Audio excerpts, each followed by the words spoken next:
What is up, everybody? We got another episode of Raw and Relentless with Bo DePaoli. I got my friend Jack on. Jack, give everybody a little intro about yourself, what you're doing, and let's kick it off. What's going on? Yeah, dude. My name's Jack. I'm an online health coach. I have an online health coaching company. We specifically work with entrepreneurs, business owners mainly, to kind of the whole mantra with my business is attain and sustain healthy lifestyles. Just because with the day and age that we live in with social media, expectations are ridiculous of what is attainable and stuff nowadays. So a lot of people don't even start their health journey. So I really focus up on working with, the guys that are very, very busy, family, all that stuff. Freaking loaded up with whether they're entrepreneur or business owner, even like doctors, whatever, and show them that they can get healthy. And that's kind of like the whole thing. And we also got some coaches within my business as well now, which is awesome. And it's kind of blown up in the last 2 years or so. So, yeah. That's when did you start this whole endeavor? Oh, man. So I've been coaching for quite a while. A little bit about me. I was a engineer for 3 years, studied mechanical engineering in college, and I went through a big weight loss journey just outside after college due to just college doing the thing. But I put on a lot of weight, had to lose around 70-80 pounds, and so I got very into health, and then was just documenting everything and got certified directly out of college, trying to do both on this freaking engineer coaching on the side. In person didn't work well, but I tried my best, and then I kind of just started doing online, and that was like 5 years ago that I started, and it was just like kind of like free, not really thinking much of it, just love helping people. And then it wasn't until 2023, specifically where that engineering job was massive budget cut. I mean, you could probably hear about it all over the news. Just these big tech companies are just wiping people like flies. Right. And I was part of one of those. And so I had this business, and I'm like, you know what? Like, I've always wanted to try to go full time with a business, whether it was real estate or this coaching or whatever. I said, screw it, let's put some fuel in the fire and give it a shot. And so we went all in 2 years ago, and it just absolutely just blew up essentially in the last couple years. So it's been awesome. But yeah, dude, awesome. Yeah, we're doing it for free for a bit. Just doing the thing. I loved it, and then now it's much more than free, but it's awesome, dude. It's freaking rad. It's awesome. Yeah. That's awesome. Yeah. That is, that's what's great nowadays, especially with social media, is like you could change people's lives from wherever, and I taught, like, I'm actually excited about this podcast because I would say probably the majority of my podcasts are business, which I love, right? I love business, but my first love is fitness. Yep. And I think that's like the biggest thing nowadays. Well, not even nowadays, just in general, is people just do not have an understanding of what is behind working out, nutrition, all of that stuff. Yeah. And I talk about this all the time. Like, I got people that come into my gym and they'll be like, yeah, I cut out all my carbs. Going carnivore. Yeah. I cut out all my carbs and I lost 15 pounds right away. I'm like, yeah, it's just water weight, bro. Yeah. You're like, maybe some muscle with it too. Yeah, exactly. And then when you go back and you start eating some, rice or potatoes, you're just going to gain all that weight back. They don't understand the proper way to diet and it's weight a problem. Meal plan. It is. It's major problem. It's honestly, there's just too much information now. There's just too much. Yeah. That's kind of how I pitch it now. I'm like, you just don't know what you don't know, and everyone says they're right. Everyone swears by a certain diet or a certain training method, and do this to lose fat in blank amount of days, or just this, or download this program, or this cleanse, and just like there's just too much information now. So it's like people either make the wrong decisions or they don't make any decision at all because it's analysis paralysis, business related or this. There's so much stuff that people are just, you know what? I'd rather just deal with my day to day because I have more fish to fry, my health, whatever. I'm like, okay, whatever. Yeah. So that's the issue, man. There's just too much information straight up. There's no guidance. And no one's putting it into bite-sized pieces, and no one's making it attainable, like make it seem like they can actually do it. So that's kind of like what I am. That's what I pitch. That's what I believe in, and what I try to really push for. Because I'm a bodybuilding freak. I love bodybuilding. I love training stuff. Like I love the mechanics and physiological stuff behind it. But like that's not what people need, man. That's not what makes impact, right? So that's kind of why I went that route. And I don't know, it feels better doing it this way, honestly, too. So yeah, 100%, yeah. And the other thing too that I'm seeing, which I think is great, is there's a massive shift in the industry, in the gym industry and the fitness industry, where people are going back to the basics and weightlifting finally, and actually, yes, and actually working out and not doing 2 or 3 hours of cardio. Oh, I know. Which is not your answer. Yeah, finally people realizing, and I mean, it's one thing that's coming out is that, muscle's important. Like, the most important thing. You don't need to be a bodybuilder, but you need it. It's the base of your foundation. It is like your defense system against aging and disease and everything. It's like, you need muscle, So that's the one thing that's good that's coming out now. But still, it's like, I still think there's so many people, so I do like Stairmaster for 2 hours and then I swim the next day. I'm like, where's the weightlifting, dude? Like, I don't want to get bulky, especially the female stuff. I don't get bulky in that whole conversation. But man, it's brutal. That's another thing I post on social media all the time, and I always say, like, women think that if they lift weights, they're going to look like the women that are on the muscle magazine, Muscle Tech magazine. Jacked. Dude. Yeah. But they don't realize that these girls are taking exogenous hormones to get like that. It's just not natural. Ridiculous not amount natural. Of steroids. Trust me, you're not going to. Lifting your 5-pound dumbbell at your house is not going to magically get your arms to look the size of a dude's. That it's just not how it works. I mean, even guys too have the same issue right now too, where it's like, I don't want to get too bulky too fast. I'm like, dude, I've been training for like a long time, and I look the way I do, and I've tried. I'm pushing how much I can eat. I promise you, dude. You eating under 2,000 calories right now and training twice a week is not gonna get you there. I promise. Right. It's crazy. It's crazy. Yeah. So, do you like working with the general public more, or are you working with like competitors? It's more way more gen pop. Yeah. So it's working with mainly, like I said, business owners, entrepreneurs, that type of field. I'm in a entrepreneur like mastermind community and stuff, and I've kind of become the health guy in that space, and then I've just kind of continued to network. But like, I've really niched down to those people just because honestly they just know how to take action. And a lot of like the normal gen pop, like I said, there's just too much stuff, and committing to things is hard, right? Change is hard. So like I positioned myself where I'm like, I'm talking to people who want to change and are ready to take action, and they need it because, if they don't, then, everything's going to come crashing down, in years after they grind in their business. So it's those folks specifically that I try to. I mean, there's people that pop up, I have a social media presence. I have connections. Like, they're like, Jack, I just want to train. I'm like, game on, let's do it, but most, like I would say like 80% of my client base, my roster, is those business owners. So that's great. I love seeing that more and more of the Gen Pop people getting involved and trying to change their lives that way.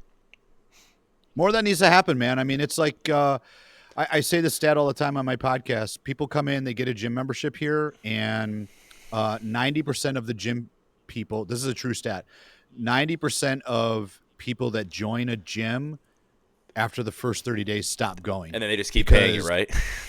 Right. But they don't know what to do. Yeah. They don't know where to start. They don't know what they should be doing. So they feel lost, or they come in and they're like, I'm doing this. And they'll come in and do like 7 days a week. And then they get burned out. They burn out. Yeah.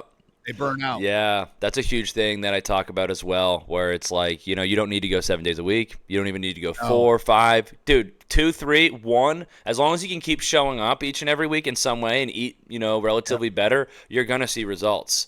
But that's a big bummer. I think it's just a lot of people are, once again, just don't have a path. There's too much information. They don't have a plan in place. They just like, I'm just going to figure it out as I go. And it's like, that's not how it works. I think it's interesting too, because like growing up at everything, like the whole, just the world, how we function in the United States is like, you grow up, you go to school, you get told what to do. And you have this plan. And the second you get out in the real world, you don't have a plan. You're just like, you have your job, but like outside of that, you have no plan in place. So it's like when these people are just showing up, they have no plan because they don't know what the hell they're doing, and then they just flop, right? So that's why you should hire a personal trainer most of the time if you're trying to make a change. But yeah, it's a bummer that it's like that, man. It's brutal. I feel bad. I want to help, but you can't help everyone, unfortunately. No, I know. Yeah, absolutely. And then even like when people come in and we're like selling personal training to members, Yeah. Two is our sweet spot. Like very rarely Yeah. are we trying to sell 3 or 4 times a week. If we're selling 3 or 4 times a week, that's somebody that needs to lose like over 100 A lot of pounds. weight. Right? Yeah. Yeah. Otherwise, like 2 is the sweet spot. Like ideally, a minimum of 1, obviously, if we're selling personal training, but 2 is perfect because then you start to see changes, and then you can help them with their food and their meal planning and all of that stuff. 2 is extremely manageable. I mean, most of the time they can go once in the weekend, right? You have probably no friction, or at least a lot less friction. And then, okay, you can probably figure out for one day, one hard day during the week. Let's figure it out. Let's find a day to show up. So that's kind of, I mean, most of my client base is on 2 to 3 a week. You know, I would say most of them, just because that's what's easy, great. Right? That's what's easy. That's what's attainable. So.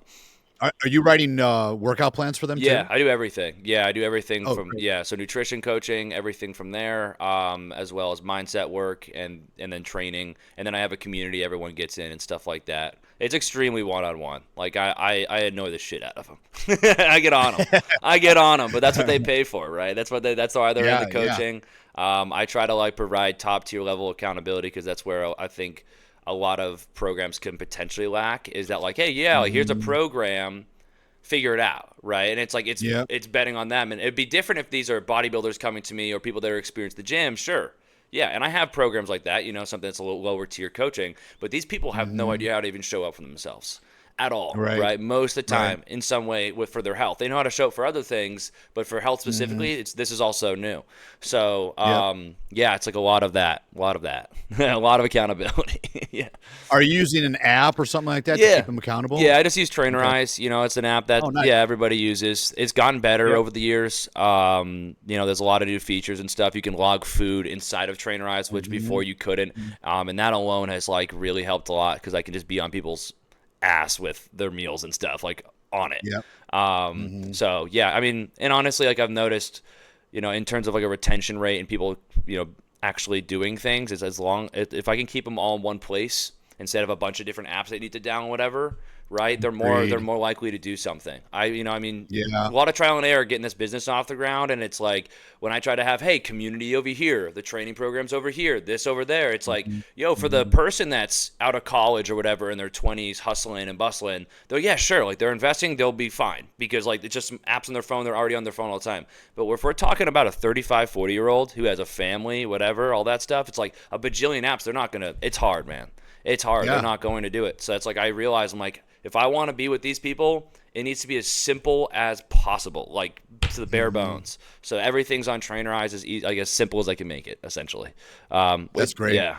So Trainerize is a badass app. It's gotten great. It's gotten great. Yeah. And I mean, once you build it up and you put a ton of time into building programs out and setting up the community inside there and all that, like it flows very, very nicely, very easy to manage. So yeah, it's very good. Yeah, it's been awesome.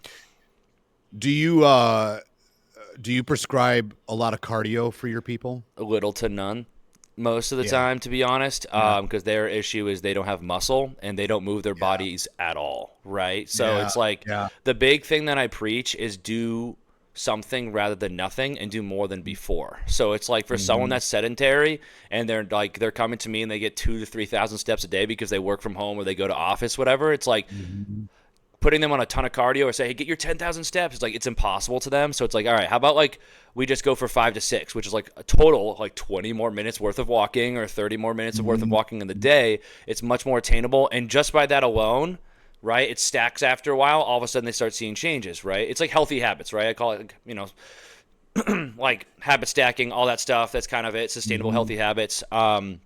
So focus on moving, and then if we can just like actually just weight train and learn how to train hard and safely 1 or 2 times a week at the start, like that's huge, and I mean someone that's not properly nourished whatsoever to now eating more protein and then lifting some weights, it's like they get a lot of muscle gain relatively quickly just because they haven't done it in how many years, right? So they get noob gains as if they're back in their teens. So I think that people don't understand how underrated walking is. Like, oh my, it's so important. It's so important. I mean, when I would compete and I would try and cut, Yeah. I would just walk. Yeah, just get the steps up high. I didn't need Yep. just steps. That's it. And the weight would just fall off Yep. of me. You don't need to get on the treadmill and sprint like you have a bear chasing you. It's just go out and move and walk. Like I try to make it so it's like I want the cardio, if we're gonna do any cardio, right? Like I want it to be so easy that you could do other tasks doing it. So it's like cool. Like if you want to do walking, great. Or I want you on that horizontal bike that all the the old people go on, where you're just moving your legs and you can be reading a book on your phone on calls and it's nonchalant. You're barely breaking a sweat, but you're doing something. Right. And if we can just like track that week by week, slowly increase the time, bro, it's easy. And you're going to just nonchalant, right? That's all it is. But walking is ultimately the best thing ever. I mean, your metabolism is made up more of, your daily activity than even your session in the gym, right? So it's like if you can get your steps up alone, in any fashion, it's going to be like, I mean, in a month's time, just doing that alone, don't even change diet, you'll like likely drop some weight if you're someone that's needs to lose weight. So it's crazy. Yeah. You just said something a minute ago that I think is also super important is that people don't eat enough. Oh, not even close. People undereat. And that's another thing that I tell people here at the gym is like, they'll be like, oh, well, I said, well, okay, what did you eat in the day?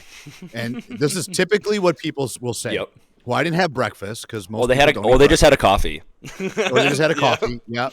And then for lunch, they had a salad with some chicken. And then a whole lot of dressing. Yeah. And then for dinner, they had, maybe, whatever the wife made or whatever's at home, which is barely anything. Right. And I said, okay, let's add it up. Right. So here you got a dude or a girl, let's say the dude weighs 200 pounds and the girl weighs, let's say 130, 140. And we add up all the calories and it's like 13, 14, maybe 1,500 calories, which is just not enough. Yeah, for a dude especially. Yeah. Because especially like if your metabolism is up here but your calories are down here, you're constantly like you're just going to start storing fat, right? Yeah, because your body's in survival mode. Yeah. It's in survival mode. Yeah, which I know people say that's not a thing, but I mean I swear it is, I swear it is. I swear. I mean, why are there So there's the thing too where it's like these folks that eat nothing all week or very little, then they'll here comes the weekend and they'll just splurge, and it's like instead of 1,300 they're having 5, 6, 7,000 in a day because they go out for breakfast, then there's lunch, then there's a snack, then there's pizza at night, then there's a dessert, right? It's crazy. So it's like, how do I eat nothing, how do I put it's like, dude, you splurge it away all weekend, you store a bunch of fat and then you don't move it all, so it's not going, know, and then it just compounds over, and you do that over and over again. So it's like, I mean, most clients that come to me, like most of them are under eating. Some are overeating, sure, but most are. Yeah. And we have to get them actually like, you got to eat the right food slowly but surely, and then eat more of it, because it's crazy how much more food you could likely eat than you think, right? Like, I mean, guys coming to me, they'll be at like 1,800, and I'm like, all right, well, we're gonna start at 2,000, but my goal is to get you up closer to 3, and they're like, what? And I'm like, like I want to get you as close to 3 before we start any sort of weight loss. And they're like, that's nuts. I'm like, do you want to do this the right way or not? So the people that you work with that are like, let's say they're a little bit more athletic, a little leaner, and they are under eating like that, and then you prescribe them and you get them up to 3,000 calories. Yeah. What do you think is the mechanism, or why do you think you're able to keep their body fat still relatively low? With still eating that many calories? Yeah, so it's interesting. I think it's also like understanding how someone's responding to food is very important, and the phase of life that they're in. Because honestly, if someone's cortisol levels are up and their stress is all hell, I've seen disasters of trying to increase food and like their body's not responding and they just like put on a bunch of fat. So it's like that first step is, are you responding well to this? Are you moving your body? And a big thing was just using the food as well, right? So it's like, I'm not going to increase a person's food if they're sedentary or if they're struggling to go to the gym, if they're not moving their body. But if they're getting a bunch of steps each day and they're crushing the gym 4 or 5 times a week and training hard and putting that fuel to use, right? We could slowly increase the food. And we kind of, the way I do it is like, okay, if we inch up, protein's the highest, it has the highest thermic effect. You burn the most calories while eating more protein. So the way I do it is basically slowly inch the protein up to a certain extent. Try to keep the fat a little bit down to make sure it's like supports hormone levels, fat. right? Dietary fat. Right? We want to make sure it supports hormone levels. But like from what my experience and a lot of people like when you load up on fat, you just get lethargic. It also that has the lowest thermic effect and all that stuff. So we keep it lower, and then once we get to a protein to a super high amount, or a higher, like I would try to shoot for like above 1 gram of protein per pound of body weight. Try to get as high as I can within 1.2 to 1.4, sure. And then I just backfill with carbs. So it's like a ridiculous amount of carbs, quality, digesting carbs, not a bunch of crap. And it's pretty wild when you just bring in the correct food, the correct macros, and you pair that with a lot of activity and using it as fuel. You can go, I mean, you won't put on bad weight. You'll like look better at the higher calorie amount. It's actually crazy. But it requires a certain type of individual and being pretty dialed to do something like that. Like it needs to be a bodybuilding, client that's like ready to rip, ready to be dialed 24/7. Because I feel like I've had a client where it's like we started at like 25 because he already had a crazy metabolism. I got him up to 4K, and he came, and by the time we were at 4K calories, he was still less than what he came to me at, which is crazy. Really? Yeah. Because body weight wise? Yeah. Wow. The kid had a freak. He was a freak of nature, and he had a crazy metabolism, and he trained harder than any of my clients. And he just was. It's crazy. He came to me at like 170. He's a big dude. He's tall. Came to me at 170. Brought him down to 20. Like he started at like he was trying to do a lean bulk himself. I said, no, we're gonna drop your calories down. We brought him down to 2,600. Let him like his body kind of reset. Dropped like nice insulin resistance, like everything, just like reset his body, get it ready to go, and then we slowly inched up from 2,700 up to 4K, and he came to me at 170. We dropped down to 161, which is crazy to lose that much weight with. Wow. Yeah, he dropped a lot of weight, and then we bumped his calories slowly but surely, and he by the time we were at 4K, he was at 167. Wow. Yeah, crazy. Yeah. That's crazy. Yeah, I mean it's wild when you have a specimen of a human being that's ready to put in the work. You can achieve some wild stuff with them, but that's like a needle in a haystack with some people. That's why I love working with people like that, but it's a rare occurrence of like it is unless I'm only working with bodybuilding clients. You know what I mean? Like, and that's not my cup of tea. That's not my ideal client, but like they're fun to work with because you can just like throw tons of food at them and they just respond well and they have the craziest transformations. Yeah. He's like, dude, I don't even know how to put this much food down anymore. I'm like, yeah, I know. We got to do a cut soon. Like, geez. But yeah, it's nuts, man. It's nuts. That's crazy. Yeah.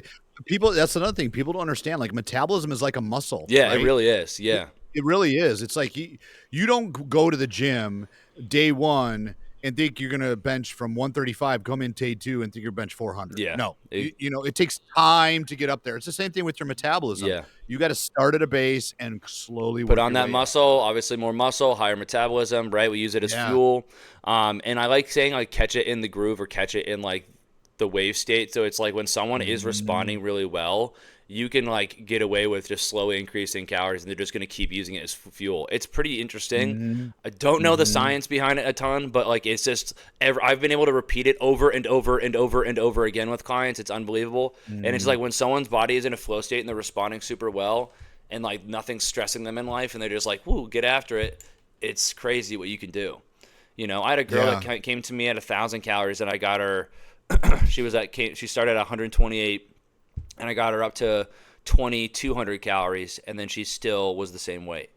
It's like over 1,000 calories more and she was the same weight and she looked leaner. It's like, what? Oh yeah, I was going to say probably way better body Oh my God, she looked insane because we obviously slowly increased it up and she was just putting on loads of muscle like very quickly. Her training got so much better. And that's a big part of it too, right? If like someone's not training hard enough, and they're just going through the motions. Like, obviously, if you're increasing food, they're not going to respond well. So they need to train hard, right? They need to put that food to work. But yeah. I when I get like that though, man, it's like I don't know what the problem is with every time I start upping my calories or upping my carbs, man, I blow it up. Yeah, like, you get waterlogged. I look like a big old water balloon. Yeah, I feel the same way though. Yeah, I feel the same way.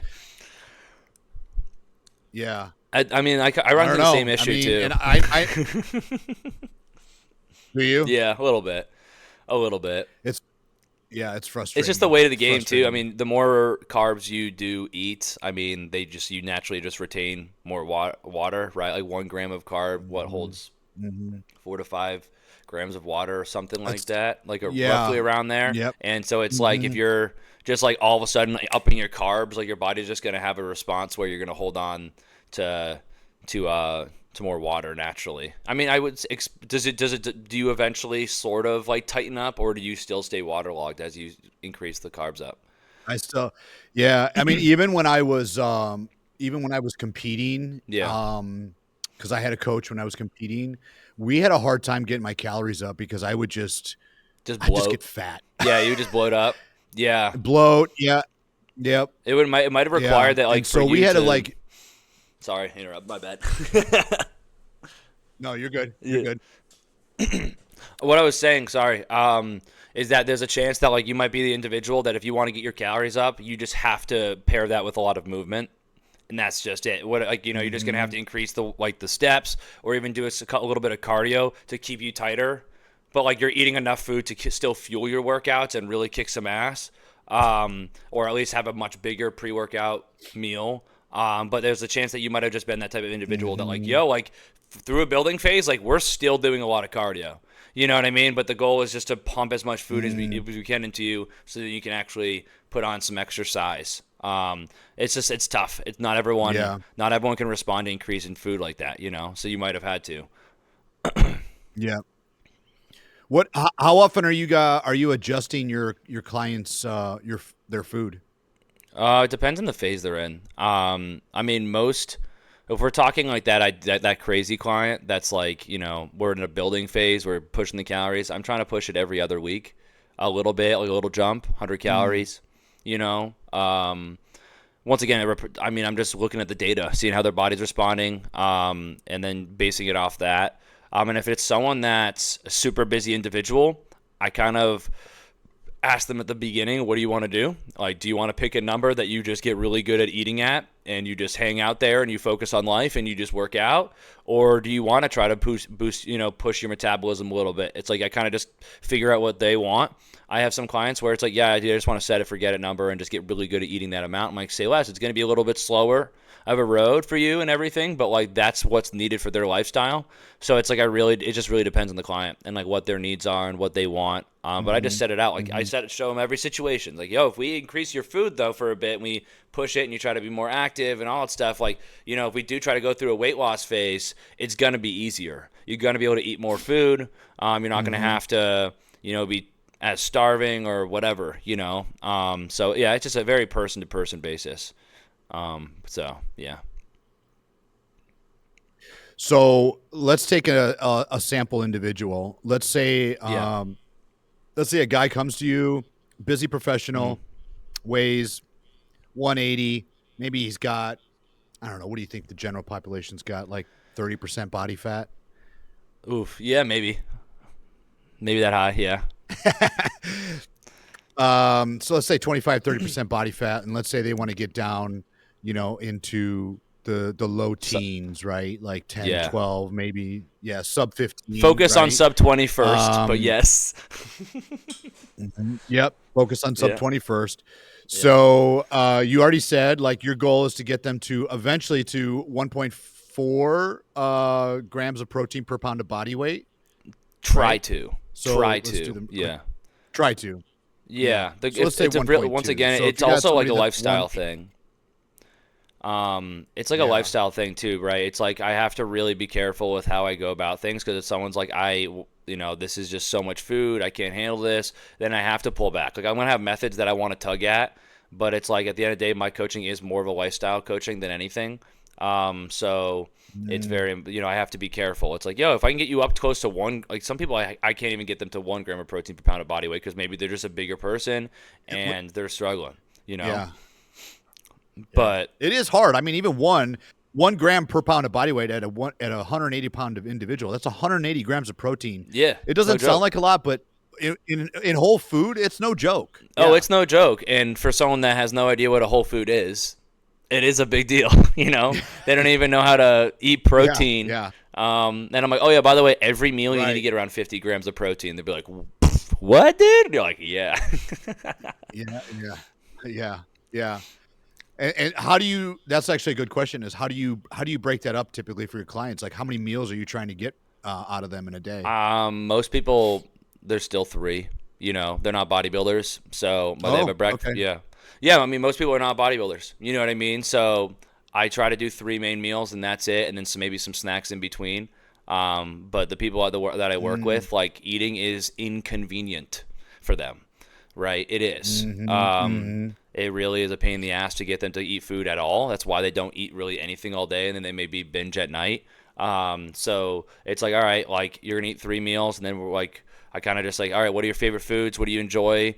What are some options that you like that would be quick? And then we just kind of run them through that. So it's like pretty much like breakfast and lunch are very quick options, stuff that's more or less brainless, but they still enjoy it. It tastes good. They have that on repeat pretty much all week long, and then dinners they play around with. And then we try to bring in some level of a snack just to get them through the day, because most of the time they're moving, or I don't know, people like to have a snack, like a built-in snack of like, oh, it's usually a protein dense, might be protein bar, might be even, like, funny enough, like light string cheese sticks because they're super high in protein, like stuff like that. But yeah, I try to keep it 3. I try to even if they're eating a ridiculous amount of food, just because, or I mean, more food than whatever they were before, just because, like, it needs to be simple for them to figure it out. So, yeah. I was trying to find this article that I just read the other day that was saying, I found this interesting because for a lot of years, the mentality is that you cannot absorb more than I think it was 30 grams of protein per sitting. Oh yeah. And this new study that just came out said that people that consumed 20 grams of protein versus 100 grams of protein in one sitting, the people that had the 100 grams in one sitting had a higher protein synthesis than the people that only had 20 grams. No shit. And Yeah. those people that ate that much protein in one sitting were burning way more calories throughout their day as well. Way more. So that's crazy. That's crazy. Yeah. I mean, 100 grams of protein is no joke. Oh yeah, that's a lot of food. Right? I mean, I wouldn't recommend that much normally, but you can get a nice food belly. But you might get the meat sweats at that point, man. You're getting. I know. Yeah, 100 grams of protein is a pound of, like, if we did chicken, that's a pound of chicken. You're getting the meat sweats, dude. You're sweating like in your seat at work, just like. Yeah. Yeah. Yeah. But I mean, some guys, like, especially guys, there's some guys that, like, they can down that shit. They can eat. Yeah. Some dudes are straight, just like they can pound food all day, and they're like, I don't get it. This is so like the whole bulking thing too is like, oh, bulking's easy because they can just keep pounding. I don't like eating a lot of food personally because it's like it's inconvenient for me. I have a business. I'm like, I don't like eating, so it's like for me to eat over 3,500 calories, I'm like, this is miserable. I can't do this. So I usually try to hang under 3K normally, but yeah. Are you still making gains at that, even though your calories are kind of stagnant? Yeah, no, I definitely do. I'm also at just kind of a different phase of where I'm at. Like I'm in such a growth mode with the business, and so much stuff is going on that, like, I'm just focusing up. I mean, I'm still putting on muscle. I can definitely see changes, but it's not at the forefront. I'm not trying to, like, put as much on my frame. Like, I'm very happy with how I look, which is a really cool feeling because I feel like as a bodybuilder and everything, you're never happy with how you look. Yeah, but I'm pretty stoked with the physique and everything like that, and, like, I'm very much, content. So it's like, all right, I'm going to try to do various different other things, bring in some mobility, bring in some functional stuff, really just make my body feel really good. Still doing hypertrophy-based training, but it's just things are different at a different forefront. So, and I mean, eventually I might go back to, like, I need to go back to a heavy PPL bodybuilding split, but I just wanted to change it up. And so, yeah, I mean, I'm still very much seeing gains. I mean, there's that whole conversation of, like, main gaining, right, where you just, like, keep the calories where you're at, slowly put on muscle, and not put on any fat with it. And so that's what I even did for a long time, is because, like, I don't like the aspect of bodybuilding where it's like you're constantly adjusting food and all that stuff. Like, I just like set it, forget it numbers. That's how I've always been. So, but yeah, not seeing a crazy amount of change in terms of muscle growth. I think I would say it's pretty close to the same. Yeah.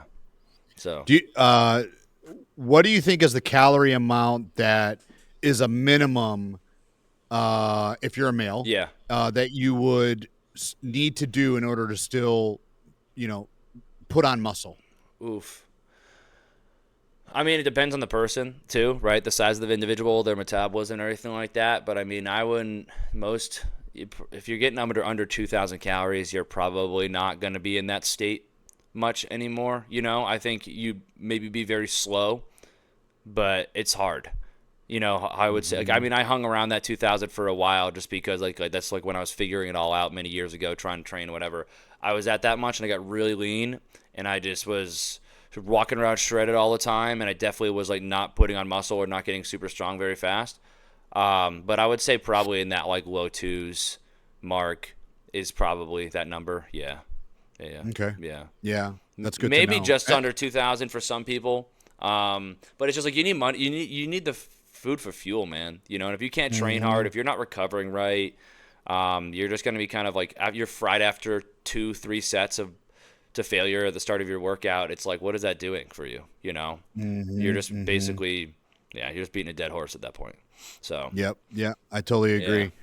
Yeah. And I've even changed a lot of my training. Like you just said, I've changed a lot of my training as of late is trying to do more mobility stuff. Because, lifting the heaviest in the gym is not important to me. Looking the most shredded is not as important to me. As long as I could have a nice physique, but be like super mobile. Yeah. Like and just feel bomb. Huge. Dude, I feel like that's the biggest flex. You are still holding on to plenty of muscle. Like you did your work because it's much easier to maintain muscle once it's put on, right? More or less to an extent. But like, it's a flex of, okay, this dude is looking insane, but oh my God, he's like over here, like easy money, deep squat, like doing crazy ass stuff and like, super flexible and just all that. You don't see that a lot, and that's what I'm kind of I push for mine. It's like a lot of my content, even I post on my stories. It's like, I'm like doing deep Cossack squats, doing all these crazy stretches and everything. So people are like, what the heck? I'm like, yeah. It's a muscle in itself, right? It takes time, but I feel amazing, dude. It's like I'm ready to go. Deep squat anytime I want. Like feel amazing. Touch the floor with my palms if I need to. It feels so good. So like it's something that I think just the gym in the general, like working out is just such a phase thing. It's like, the beginning you're gonna be I want to put on as much muscle as possible. Then you're gonna be stiff as a tree. And you're like, crap, gotta start working on the mobility. And then you slowly shift away. And, like, you're still putting on muscle, just not as fast. And then, just different phases. I mean, some people go through, the cardio phase. Like, I want to be a runner, Yeah. There's this guy I follow on Instagram. He's unbelievable. He's in really great shape. He's older. I think he's close to my age. So he's in his 40s. And this guy the stuff that he does is insane. He will squat on the top of his feet. And he'll have like 185 on the bar. That's just gross. Oh my God. Yeah, but he's literally like going all the way down, and his top of his feet are flat on the ground, and he's squatting all the way up. Dude's got the strongest ankles and like tips like ever. Totally. And then he's doing crazy stuff like just getting into handstands from the hardest positions you can think of. His abdominal strength is insane. That stuff now for my phase of my life. Yeah, that's like appealing, right? It's like, and you kind of just like, I want to do cool shit. I want to be able to whip out this party trick real quick. Like, everyone's like, what the heck? This guy is just a straight savage. It's so interesting how it shifts like that. But you just go through different levels of priority in life and stuff. But got to have the base first. It's like we have the luxury to be able to do this because we spent many years training super hard, putting that base in, being super healthy individuals. And now you can get kind of creative. So where are you based out of? I live in New York City. Yeah. Oh wow. Yeah, okay. Not for long though. We might be shifting within the next couple, year or so, moving potentially, but we'll see. Yeah. Where are you thinking? St. Pete's, Tampa area. Yeah. Okay. Place is really popping. Really popping. Yes, it is. Yeah. Yep. So we'll see. Although weather-wise, yes, I know the hurricane stuff. I know. Stop. Yeah. Don't remind me, man. We'll have good insurance. Yeah. I don't know. It's just a good entrepreneurship scene there. My girlfriend's parents bought their retirement home down there, so just like trying to maybe just take a change of life and pace. I mean, this is just all up in the air, obviously, still too, right? So it's like in the infancy stage. My girlfriend's lived in Manhattan for like 5 years, and I just moved last year in 24 here. So, It's a lot. New York's a lot, man. Well, fortunately for you, you can do your job from wherever. This is true. When I built the business, the whole point, I mean, being an engineer and being overworked and everything like that, I just hated the idea like of just like being so tied down, not having control of my hours, all that stuff. So like I made sure as I was scaling the business and everything like that, that like I want to have complete control over my schedule, and allow me to, just do whatever I want whenever I want type thing, even though it's like I still provide unbelievable service, but it's like if something pops up, like I can shift some calls around, it's no big deal, and I like knowing that I can do that, or if I wanted to just go travel one week and be like, hey guys, like sorry, calls won't happen this week, apologies, I'm here, but we could still communicate 100%, like nothing else would change, right? And it'd just be in a completely different country. And I like that idea of it. So I was very keen on like, I want to make sure this like supports the lifestyle I want to live, which made it, I guess, maybe grow slower a little bit, just because I was very like, okay, like, hey, I want to make sure I still like, like I'm controlling how many clients come in, all that stuff. But it's made it so like now, I'm like I just have a lot of control of my time, which is awesome, which is awesome. What's your sweet spot? How many clients do you usually try to maintain? Ooh, I mean, right now I'm in growth mode, so I'm like not really capped. I mean, my roster is around 40 online clients right now. All ranging from people that started with me, everything. A lot of people grandfathered into the past. But with my coaches also, they're new. The coaches I just brought up that sector of my business recently, bringing in coaches to work with me / below me and stuff, and there's around 10 with them. So we have around 50 in the coaching fully, which is What's awesome. Your goal? What's my goal? Oh man, I mean, this is phase 1 type thing where I don't want to cap myself out.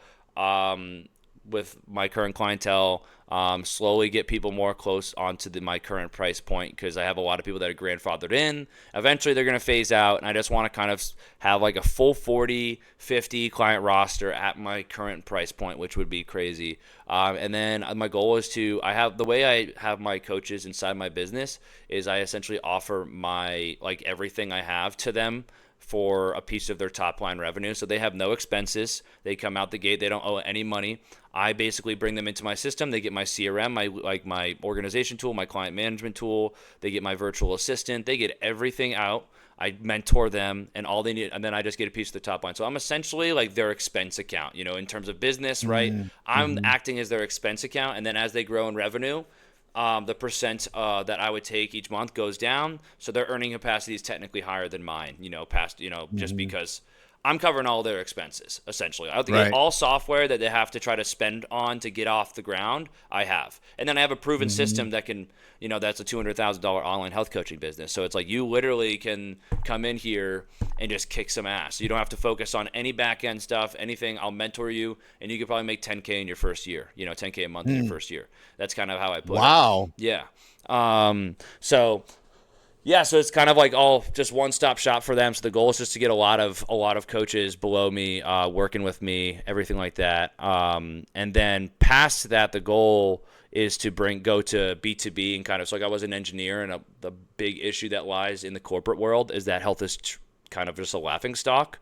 And when I was in engineering, there was like these really just joke of health challenges and stuff. Who can be outside the most per hour, hours in a weekend? People would strap their freaking Apple Watch to their dogs and just, whatever, and get, dude, people would like laugh about it, and then they would win. And I'm like, yeah, whatever. And then you'd win like a mug or like a parking spot, Yeah. It's just such a joke, and people would laugh at it. Or they're like, hey, like, make sure you read this health presentation and mark that you've done it and check it off. Like, it's like a whatever. And like people would just like, skip through it and then press the thing that they've done it, whatever. And it's just a laughing stock. So I'm trying to bring in like a sustainable approach, show that the people can actually do this to the corporate world, and then do it in a way where it's like health challenges where they can actually win cool shit, like $200 to their grocery store, Apple Watches, like really stuff where it's like, I could just do these things for the next 2 weeks and potentially win $200 or an Apple Watch. Right. Like, so it's like, unfortunately it's the way, but putting a treat in front of the dog essentially, where it's like, I'm just going to put this thing in front of them. It's an incentive for them to freaking do something, and it actually will help them. They'll feel it. and then I can just have maximum impact. Because my whole thing is I just want to have maximum impact and help as many people as possible and make health just actually seem like attainable nowadays, because it's so freaking bad, like we talked about earlier. So that's kind of my big thing. It's like I have my one-on-one coaching, I'm scaling that, and then I'm going to bring in a B2B arm potentially. I mean, I've already built everything out in terms of presentation, the pitch deck, what I'm going to go to the businesses. I just need to put together a system, either in Trainerize or develop something, or look for another app that could house it or something like that. And I want to start doing that like in Q4, and really start going to businesses and try to do that. So that's like the one-on-one earning capacity is, anywhere between that 500 to a mil, like probably 500K of like me plus a bunch of coaches, all that. And then the B2B is something that corporate is crazy. You throw small numbers at them and they'll laugh at you in the face. So, they'll just like, it's big money. So I was like, holy crap. Like I learned what the earning capacity could be of that. And I learned also how many people I could help all at once. I'm like, this is crazy. So I'll be leaning into that end of this year. So then my 3-year vision is just grow these two. Eventually I want to have my one-on-one coaching to kind of be much more premium, where I provide blood work stuff, full-on supplements, Nice. meal services, or even have a chef coming to them on a Sunday, have a network of chefs in each big city. I have all these ideas, dude, but I want to slowly pull back from the one-on-one and then be able to go still have the coaches kicking ass, but then go towards the B2B, because that's going to be where I can really maximize my impact and stuff like that. So it's pretty much those two arms are where I'm going to be going, and then just investing money on the side as I go with hell yeah, man. Hell yeah, Yeah, that's awesome. Yeah, dude, I got a lot of things in my head, so now we just got to do it. So did you coaches always need coaches, so did you hire a mentor to help you work all this stuff out? So the group that I'm in, the mastermind that I'm in, that I kind of became the health guy and everything like that, that when I got everything off the ground, that group specifically had a lot of people that knew business very well and online communities very well, and even some coaching, one-on-one coaching, not specific for fitness, but they knew it and very successful at that. So I very much just leaned into the network inside that community and asked them. So I never really had a direct one-on-one mentor. I never paid for a direct one. I just really just got everything I could out of that community, asked a lot of questions to people that were ahead of me. And it got me to this point. And now I did hire a coach specifically for this year, because I could afford it now, for just kind of leaning into partnerships and understanding how to scale without social media and stuff like that. Because unfortunately, just social media is just, I think it's I don't know, it works, but I don't want to be just tied to it. So it's okay, how do I implement myself with these partnerships and learn more about the B2B world, so this person's being successful in that world. So I'm just trying to learn more that way. But yeah, I never had a direct mentor. It was just me just asking a lot of questions inside the group. And I mean, the guy who owns the group himself, he is the owner of a mastermind group, a community that provides a lot of value. So it's this guy essentially is he's so knowledgeable in what I technically am trying to build here. It's just a different avenue, right? It's just not fitness specific, but business is business. There's inputs and outputs. There's simple marketing. There's sales tactics. There's positioning of offer, right? It's all the same stuff, more or less. So I had everything I needed in that group. Yeah, specifically. So I admire that you're trying to do all of this without social media, because I feel like that's where the bulk of this business. Oh, it's where they all hang. That's where they all hang. Yeah. And I built this business pretty much without social media in a way, with the way in a way. So I document everything very heavily in that. And I have a very good looking profile, and I house testimonials, and I put a ton of value into it. But most of my clientele is through the networks that I've built through that community, my previous networks, real estate stuff that I did a little bit. That's where most of my clients are from. I don't have a single random follower as a client. They've all been connections, all been referrals. So, and then the way it's worked is someone knows me, they connect with me, they might follow my Instagram, and then my Instagram, the content that comes from that and the way I provide value, that's what gets them to sign up. But it wasn't a random follower came from a reel that I posted or whatever. So it's kind of just I guess a piece of the funnel. And then now what I'm really leaning into is I want to present to more masterminds. So this next month, I'm presenting to 2 masterminds talking about, the attainable and sustainable strategies and stuff, because these people have no idea what that, there's just too much information right now. So I want to really just be the solution for a lot of these big groups. So I'm just positioning myself with these like partnership type style or just going in front of these communities, and that's how I plan to scale this year. So instead of like being heavy on the ads or going crazy on the social media and posting 3 times a day, like screw that. Yeah. You know, I want to make like real connections with people, provide value face to face with them for an hour or 2 hours on some workshop, and then they like, you know what, I want more, and then they work with me. That's awesome. That's the goal I'm going for. So yeah, that's awesome, because especially if you end up deciding to move to Florida, I mean, your business could actually probably explode, because I feel like down there fitness is way more front of mind than what it is in New York. Yeah, and also I've never had a home base, so I've moved around quite a bit. And so like when I moved to New York, I knew this wasn't like, hey, this is a 10-year play, or if even a 5-year play. I knew it was going to be like that 2-3 number, maybe even less. So it's like I'm excited to go down there whenever that may be, just because I'm going to have a home base now. I could 100% like be in person and do things for the first time, where it's like, yo, I my business is fully online, sure, but like I can 100% present to these companies, present to these communities, to these meetups about this, and then yeah, like you said, it could potentially just blow up like crazy, just because I'm able to be like have a physical presence. And honestly, like New York, there's a lot of people getting after it, and I it would just be hard to make do here with what I would want to do. Yeah. So, but yeah, I'm excited for it. That's a whole new phase, man. Whole new phase. Yeah. So, no, it's great. Yeah. At least you got a plan. Yeah. Oh yeah. Yeah. I'm a firm believer in having at least something to shoot for. You don't know what you're doing until you know where you're going. So once you kind of like set something in front of you of like a relative path, and you're like, all right, yeah, like I like this idea, I like this where I want to be. It's just easier to just be in the day-to-day and grind and have something to work towards, instead of just like blindly like, oh, I just want more clients. It's like, what are you working towards? So right. Yeah, that's something that the community itself that I'm in, it's called Vivid Vision, and just kind of like writing like a 3 or 5 year vision of like what it would be like in the future. And you don't need to necessarily rewrite it over and over again, but like that exercise of just thinking ahead and then working back in itself can be absolutely life-changing if you're a business owner or in the entrepreneur world. So you should scope out Scottsdale. Yeah, dude. I just came back from there. I went there when I was a kid, but I had a conference out there last week. Yeah. It's amazing out there. No shit. Yeah, I know people that have gone there for like bachelor parties and stuff. Like some buddies went. They're like, yeah, we went golfing. I'm like, nice. Is that all that Scottsdale has to offer? Come on, man. Yeah.